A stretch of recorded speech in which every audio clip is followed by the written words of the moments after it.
Right now at 10, accused of pledging allegiance to ISIS, how the FBI tracked down a young man in Pennsylvania. Big changes at Walt Disney World, the new security screening process, and home for the holidays, how your new best friend can be under your tree Christmas morning. Live from the KDKA Broadcast Center in downtown Pittsburgh. This is KDKA TV News at 10 on the CW. Too close to home, a young man minutes from the state capitol accused of supporting ISIS and arrested. Good evening, I'm Ken Rice. A tactical style backpack with loaded high-capacity magazines, a modified knife, and a thumb drive. Tonight, the FBI says it stopped an attack the young man was plotting. Ralph Iannotti joins us with the details. Ralph. Thanks very much, Ken. This guy was arrested today at the Harrisburg home where he lived with his parents, a home just a short distance away by car from the state capitol and the governor's mansion. The suspect was identified as 19-year-old Jalil Amir Aziz. He was arrested when police and FBI agents converged on a home in this middle-class neighborhood in Harrisburg.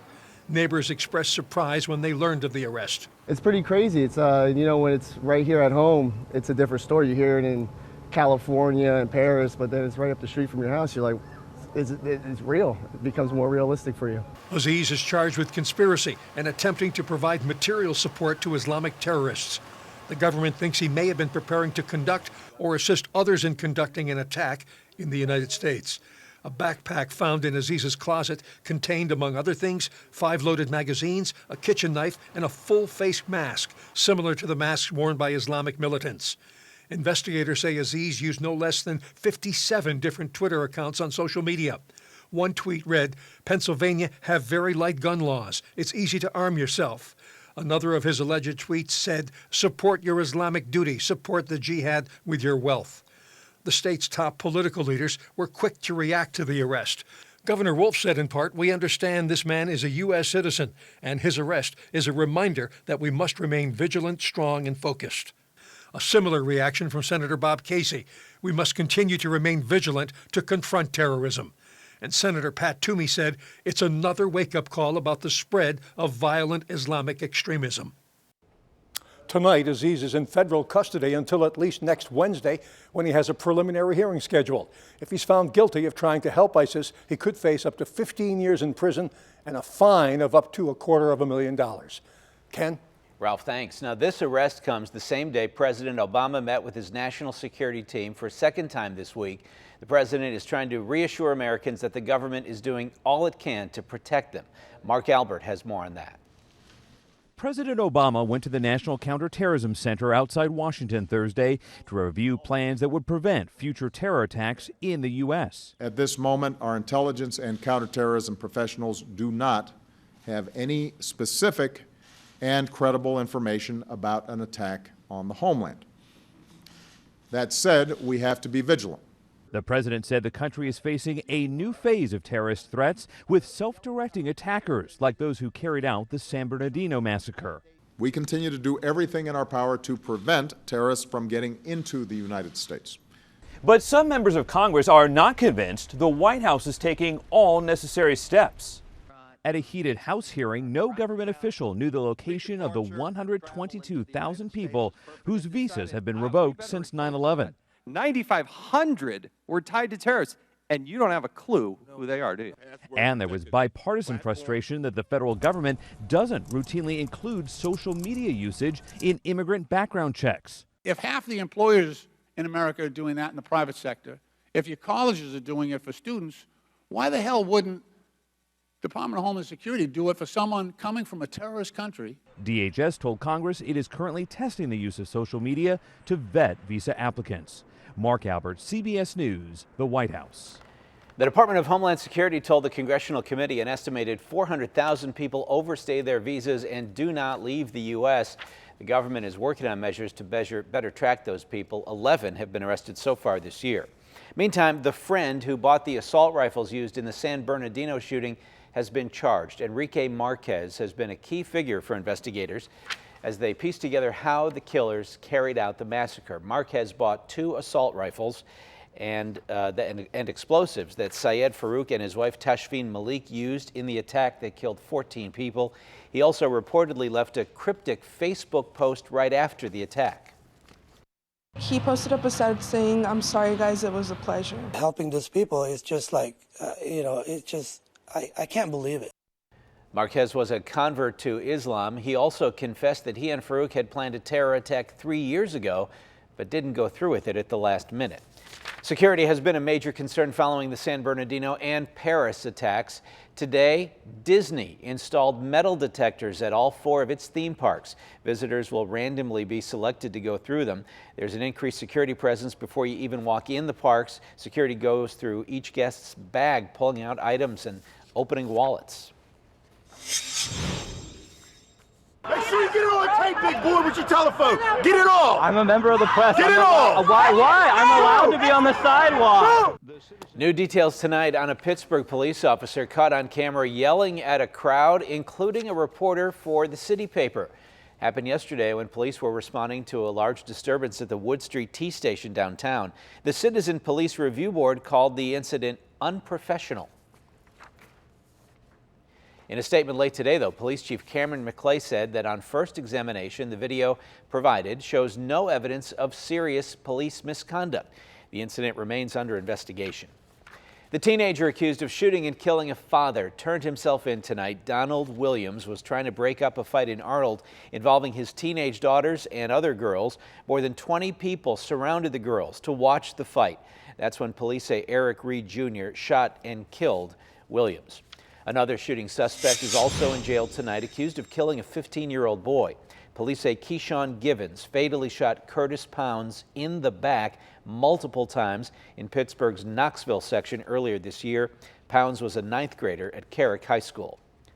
A woman is in critical condition tonight after being hit by a car. It happened at North Atlantic Avenue and Dearborn Street in the city's Garfield section. A former Allegheny County councilman is going to prison for stealing tens of thousands of dollars from an elderly woman. Today, Chuck McCullough was sentenced to 2.5 to 5 years in prison, but shocking turn of events right before the sentencing. The judge that McCullough had wanted removed from the case was replaced. I was surprised there was no order to the effect that Judge Cashman would be the one imposing the sentence.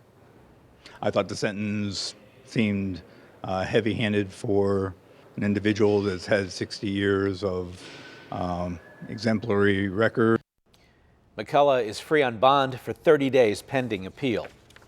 A handful of drivers wound up with flat tires this morning after they hit a giant hole on the Parkway East.